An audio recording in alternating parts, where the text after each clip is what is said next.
Corporations come in all shapes and sizes in the Cyberpunk universe, and they all have their own goals for what they want. Militech and Arasaka want to be a global superpower, not only with their weapons manufacturing, but also their security branch, which also consists of a private military, whereas Biotechnica look at trying to advance food production, as well as coming up with more debatable forms of technology. However, since Night City's inception, there has been one corporation who plays a major part in the running of the day-to-day operations within the city, but it is unknown what they are actually up to, as their corporation's history is clouded in mystery and cover-ups. This corporation is known as NightCorp, named after the creator of Night City, Richard Knight. Originally, this corporation had some very bold ambitions to make life great for the people of the city, but now in 2077 it is unsure who is responsible for their actions, and some have even investigated the dodgy dealings within, but have been silenced because of it. So who are NightCorp? What have they done over the many years since they formed? What are some of their standout things that they have done, and what makes them so mysterious? Well, in today's video, we will be exploring all of their lore, from the early 90s through to the 2020s, all the way to their dark secrets of 2077. And hey, if you want to listen to this episode on the go, why not check out all of the episodes on my podcast, WiseFish's Lore Room, on Spotify, as I release these on the same day as the videos release. So go check that out, and also why not give this video a like, subscribe, and comment as well if you enjoy it at any point. But with that said, let's begin the episode. This is the history of the corporation of NightCorp, as well as their dark secrets.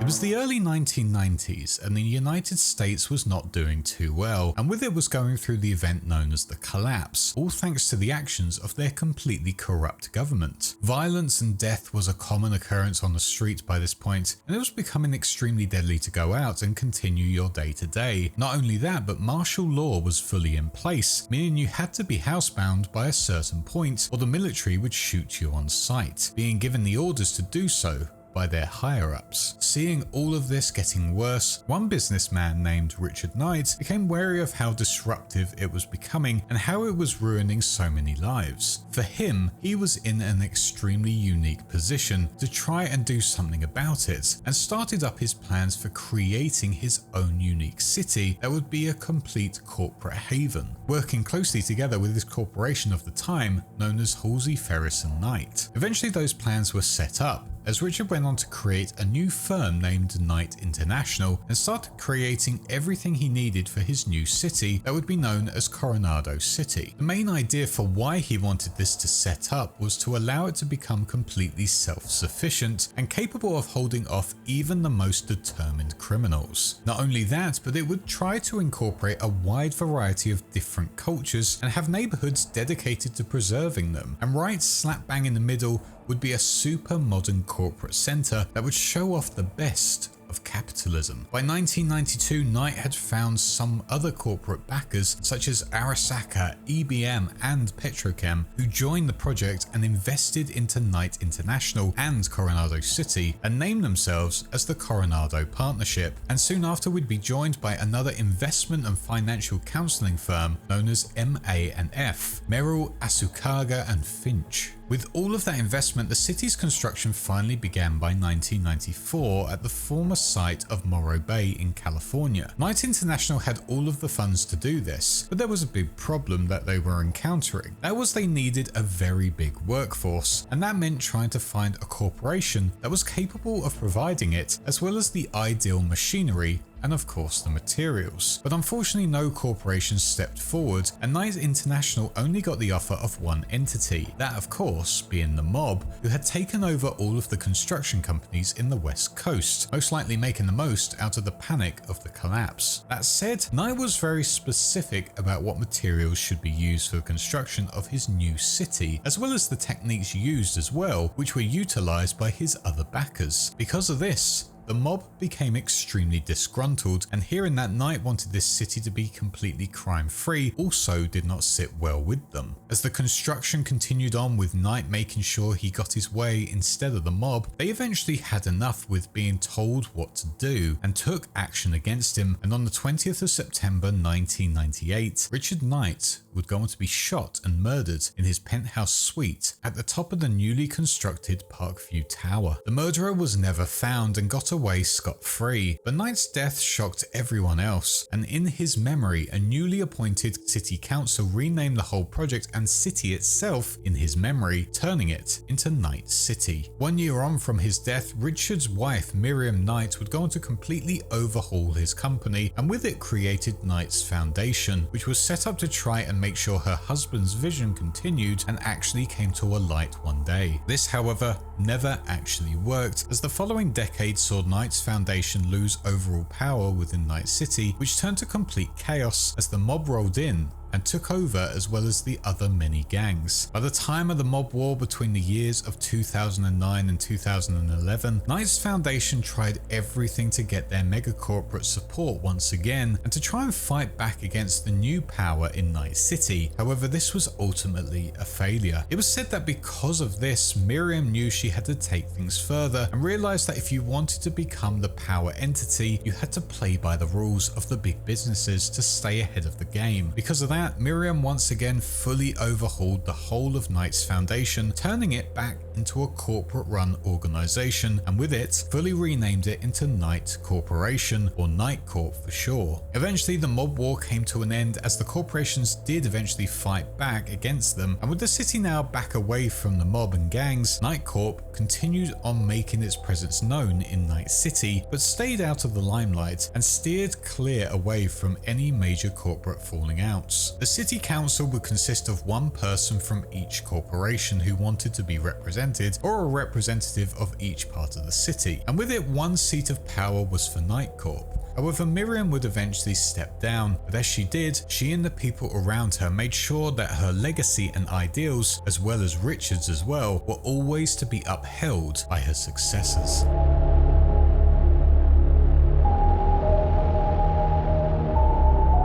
NightCorp would go on to show off their positive side during the Fourth Corporate War, as they were going to construct a ton of soup station operations throughout the ruined city after the bomb had gone off in the Arasaka Tower. This really helped all of those communities who had lost everything, and helped NightCorp get that positive image that they needed during the darkest time in the city's history. That said, when the Fourth Corporate War came to an end and the year turned to 2025, NightCorp decided that this act of goodwill was costing their corporation too much money, and took down all of their operations almost instantly, moving their funds to other projects. One of these projects was the rebuilding aspect, as they were going to try and advertise many jobs to nomad communities to try and get them to rebuild the city back to a reputable state. Not only that, but they would also look at dealing with local factions within the city that were constantly bickering with one another, as well as forming a new government to deal with this new era. With people moving into Night City to work, NightCorp would offer them all generous pay and free cyberware and biomonitor upgrades for if they were to work on the cleanup job within the crater of the radioactive rubble at Ground Zero. If anyone were to ask how many people had actually died within the attack and at Ground Zero, the City Council and NightCorp would go on to claim that the casualties were actually not that many and were kept to a minimum. However, the official statistics were kept hidden away from everyone, and this was helped with the fact that they were never under pressure to release them, because at the end of the day, all of the cleanup teams, which consisted mainly of nomads from the Aldecados nation, were not Night City citizens, so it did not affect them at all, so they never pressed the council or corporation for any answers. Whilst that cleanup process underwent, NightCorp also turned their focus to the net, which had been completely ruined thanks to the data crash a few years prior. Here they would bring in the corporation of Ziggurat, who had a new vision of how to bring the net back and communicate for all across the city. With this, they would transform the old fiber optic data term network and turn it into a brand new system, which would create the first first ever city nets and data pools in the world. By the early to mid 2040s, Night Corporation had really begun to redesign and invest in the amenities of Night City, as they would put a ton of resources into new buildings and infrastructure such as the police headquarters in the Glen. Whilst this sounds like it was an extremely good thing, it came at a cost, as a lot of the resources that were poured into them were taken from the neighborhoods that needed it the most, such as South Night City, and with their resources being pulled, a lot of the wealthier areas started to benefit from it. On top of that, NightCorp would also go on to appoint their own city manager of Zahara Freeman, who oversaw the whole of the Glen area. As the rebuild continued into 2045, the corporation of Orbital Air would be hired by NightCorp to construct a mass driver in Night City. However, after a lot of planning, that project would eventually fail and instead go restructured and turned into the construction of the NCX spaceport. NightCorp, however, was furious with this decision, as it wanted a mass driver in Night City because it wanted to become a frontier to conquer space. Due to this decision, NightCorp, who had been working with Orbital Air for years, decided to finally cut all of their ties with the corporation, and with it also started a Cold War with them that would last for many years. They hadn't lost too much, however, as they still had major backing from other mega corporations, most significantly with Petrochem, who would go on to, with NightCorp's help, reconstruct the oil fields north of the city and join together in the ownership of them.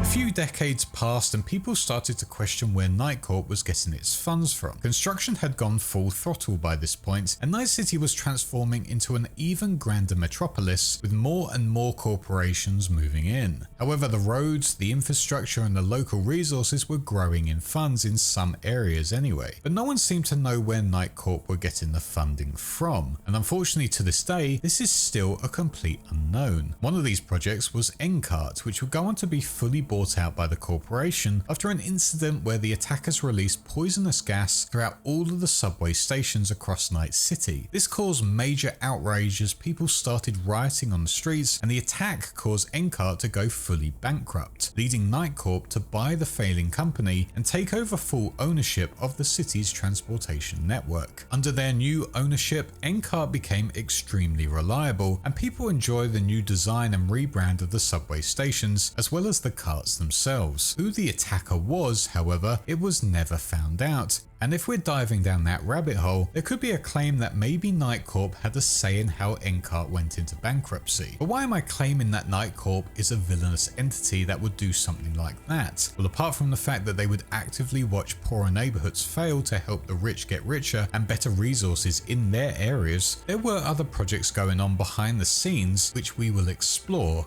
in a minute. By 2077, however, there were many leaders within NightCorp that were seen as completely useless and had led the corporation in the wrong direction. Because of that, Arasaka and Militech held a lot of power within Night City now, especially Arasaka, who had come to the city's defense during the Unification War, and NightCorp was unable to fight off against their NUSA and their Militech forces. With the construction years well past them now, it seemed like NightCorp was just a relic from a past time, despite the fact that their headquarters still stood tall in the city centre, and they still had a seat on the city council overseeing the general day-to-day operations. However, many Night City citizens just saw them as a weak corporation now who had no real influence on how the city was being run. That role was now going more towards Arasaka, Militech, Petrochem, and other major corporations as mentioned earlier. That said, their new leadership still worked heavily on public administration and social issues in Night City, and despite not being exactly visible most of the time, if they were to suddenly not exist, a lot of things going on within Night City would completely collapse, and local resources would not be there anymore. For example, the NCPD and MaxTac were completely funded by them, and whilst the NCPD certainly has its problems with corruption in its ranks and not be able to fully deal with the gangs on the streets, without any of them, gangs could probably take over the city streets and move into the wealthy areas, sort of like how they have done with Dogtown and Pacifica. And on top of that, the cyber psycho crisis could get even worse, because without MaxTac, who exactly would deal with them? Apart from some extremely brave and borderline cyber psycho edge runners or mercs like V. That said, whilst NightCorp is funding them to this day, their funds are getting smaller smaller year on year, and maybe there will be a day where the NCPD are just a small unit and it's up to the freelance contractor mercs and edge runners to do the dirty work for them. Inside NightCorp, there are many workers who still believed in that original vision set up by Richard Knight and his wife Miriam, and had not given up on their city, who, to many, had fallen into just a city of chaos and crime. These workers were determined to make people proud of Night City, especially considering they had such a proud history, and working together with those proud citizens to bring NightCorp back to the face of the city and help it become the true megacorporation that ran everything in its walls. This led once again to the NCX spaceport, as Night City looked to push Orbital Air out of Night City completely, as they kept seeing the spaceport as being neglected by the corporation and something that NightCorp could take over, save from its neglect, and maybe, just maybe, create a mass driver inside of it, or even turn the whole spaceport into that mass driver like they wanted to in 2045. One article specifically quoted this fight for the spaceport and said, "Ever since Orbital Air's legal team managed to find a loophole in the construction contract that allowed the company to wiggle out of building an electromagnetic Earth-to-space catapult, Night City continues to wait for a modern mass driver. Is it a question of frugality? Orbital Air certainly isn't a down-and-out business. Maybe negligence then? We could recognize it as that if it was a matter of a few years, not 3 decades. Exploring this subject leads to the only logical conclusion. It must be a deliberate strategy on the company's behalf. Let us consider the facts. The Night City spaceport is losing global significance, and that in turn causes public discontent to grow. NightCorp, Orbital Air's main rival, could smell blood and be tempted to try and push Orbital Air out of Night City. It isn't difficult to imagine everything Orbital Air does, or rather everything they don't do.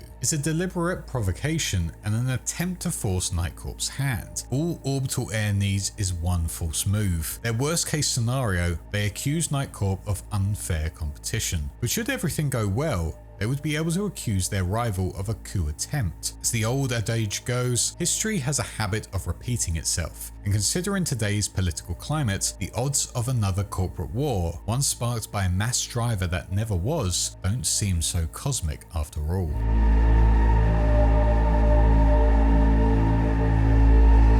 By 2076, NightCorp was starting to win people over, as their public image was extremely good, despite the fact that not many people knew what they were exactly been doing behind their closed doors. Because during this whole time existing from 2045 up until now, they had been extremely secretive about everything. So much so that many of the employees didn't even know what projects were going ahead, as they were only told what they needed to know to help their jobs, and that was it. Despite their really good image throughout the city, many citizens and even some members of their own corporations started to come up with major conspiracy theories about what was actually going on within the corporation, as well as their higher-ups. But that did not bother NightCorp at all, as they continued on with whatever they were doing. One known project that they had started to work on was the new transcontinental maglev system, which was being constructed by them and under the major protection of Militech. The hopes of this project was to connect the brand new corporate plaza with the continent's east coast, giving people a brand new place to visit, whilst always having Night City to come back to with ease. The project was said to be completely finished by 2080, however it is unsure if that was actually going to be fully completed. On the public stage, the corporation would also be sponsoring the Night City Corsairs football team, giving them exclusive rights to specific cyberware equipment designed in the company's top secret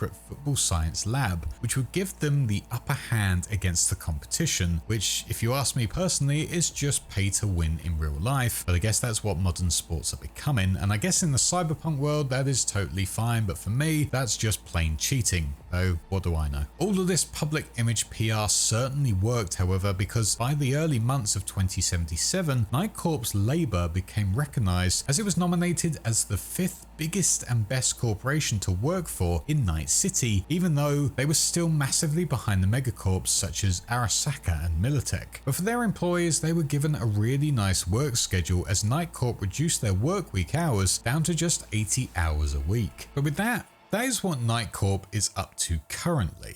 at least on the public stage anyway, with their reported estimate of between 8,000 to 120,000 workers in the year of 2077, and an estimated worth of around 250 to 750 billion euro dollars in that same year. But how on earth do they have such massive estimates? Why are things not completely transparent, and why have they been so secretive over the years? What are they really up to? Well, there are reports that NightCorp is just a front for more sinister things happening underneath, with some conspiracy theorists believing that NightCorp own their own satellites throughout all of Night City that are seeking out signals from low orbit and beyond, or monitoring specific individuals within the city walls. There are also major rumors that say that NightCorp are also running underwater works in the Del Coronado Bay, but this has never been disclosed by them at all, so what they'd be doing there is completely unknown. Other conspiracy theorists and reporters state that mayoral elections have been majorly affected and controlled by their secret engagements, and this almost came to light thanks to V's investigation into the Peralez's family home. Whilst it's never specifically stated that this was NightCorp who was involved, there is a very small paper trail that says of their involvement within it, or at least suggests it anyway. During this investigation, V would uncover that the security firm hired by this mayoral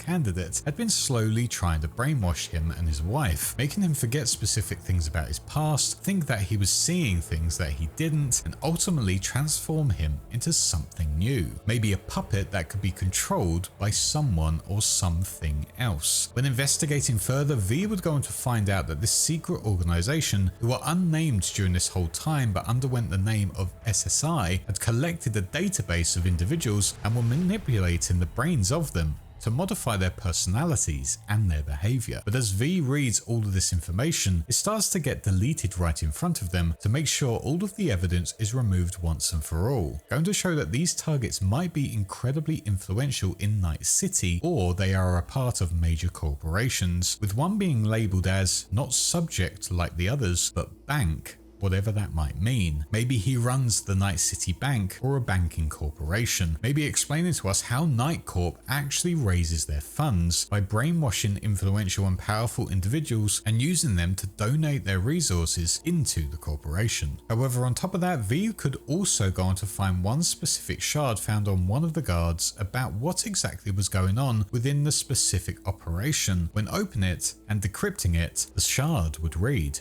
"Notice to all Blackfield operatives. Project Condin has sustained a Class A security breach and has been suspended effective immediately. Blue and orange teams are withdrawn. Team Alpha Black is ordered to withdraw to evac. Code 8 Bravo. Local armed friendlies will provide cover for extraction. Team Alpha Black is notified that Control has authorized termination protocols in the event of capture or incapacitation." Whilst once again it is unclear if this is actually the actions of NightCorp itself specifically, there are a lot of people that believe this whole process was led by them in an attempt to control who is the mayor within Night City, and gives them a chance to control everything that happens within the city by utilizing someone like Peralez as their own puppet. V would also be able to witness the mysterious entity of Mr. Blue Eyes during the end of this mission after finding everything out, as he is just standing there menacingly, watching over their conversation, maybe as a black operative working as part of the NightCorp higher-ups, and maybe he's communicating with their servers at all times. Who knows what is truly going on there, but that isn't the only thing that NightCorp were found to be doing behind the scenes. Acts that, if anyone were to find out, would be absolutely terrifying, and if all of it was released to the general public, would cause utter panic. This information would be found by an individual known as Sandra Dorsett, an actual worker for the corporation, who had discovered during her time there that NightCorp were working on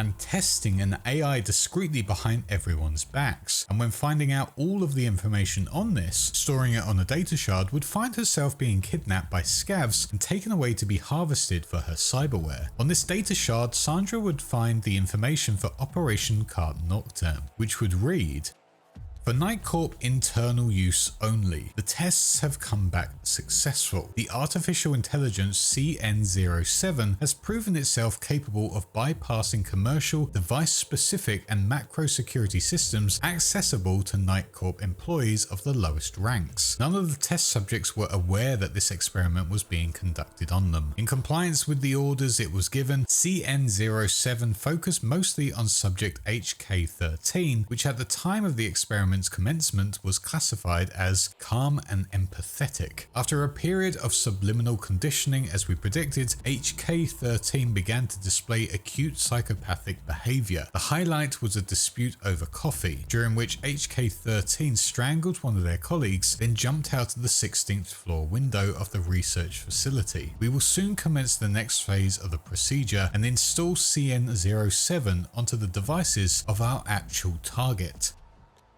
After V rescues Sandra from a terrifying fate, it would be made clear to V that Sandra does not remember much about what she had discovered before the scavs grabbed her, as she was still suffering from the overall trauma of it. A convenient situation that helped cover up NightCorp's backs from this becoming public, really going to show how dark of an organisation they are. And whilst yes, technically the scavs are the ones who did this to her, scavs are a faction that take on contracts. I mean, back in 2045 they would undertake contracts from Maelstrom as they went into the hot zone. What is stopping them from taking a contract from a corporation and being able to grab the cyberware from a high up corporate type? On top of that, Sandra was kept alive and not ripped apart immediately, making me think that NightCorp had clear plans for her, or wanted the scavs to keep her alive for a bit longer. I don't think it would be too crazy to link the two operations as both being the darker side to NightCorp. And with this heavy focus on AI, it does sound like they are trying to create vessels for them to control. CN07 being said to be put into our actual target says to me that they are trying to insert an AI into a human body and have it venture around the city doing the tasks they want it to do. Who knows how far this has actually progressed? It sounded like they got quite far with the other AI until it got extremely aggressive. But maybe CN07 is actually out there right now. Maybe Mr. Blue Eyes is CN07 and they got the project underway, and Sandra Dorsett just found the start of this paper trail. Or maybe CN07 links closely to Project Condin and their target is in fact Peralez. Who knows? But these two specific things here are just a glimpse into NightCorp, or at least the dark underworld of what is happening high up in Night City. Maybe they are not even a part of Project Condin, and that's just a coincidence. But Operation Carp Noctem and their Cold War against Orbital Air are clear signs to me at least that there is a darker presence going on within their ranks, and maybe their good public image is just a front, allowing them to get away with many dark operations without anyone batting an eye. But maybe this is just a red herring and something else is happening which doesn't involve NightCorp at all. Maybe it is something involving an even more deadly faction, like the NUSA for example. After all, Mr. Blue Eyes, who seems to be part of all of this, is extremely present when the NUSA forces are in Night City. Or maybe they are all just part of the same conspiracy. Or maybe, if we are going completely crazy here, maybe Mr. Blue Eyes is Gaunter O'Dim from the Witcher universe, watching over all of Night City, ready to manipulate it the same way he does in the continent of the Witcher timeline. But hopefully this is something we can explore at a later date and within the next game. But for now, this has been the story so far of Night Corporation, how it was founded back in the 1990s, and what it is and isn't up to in the year of 2077.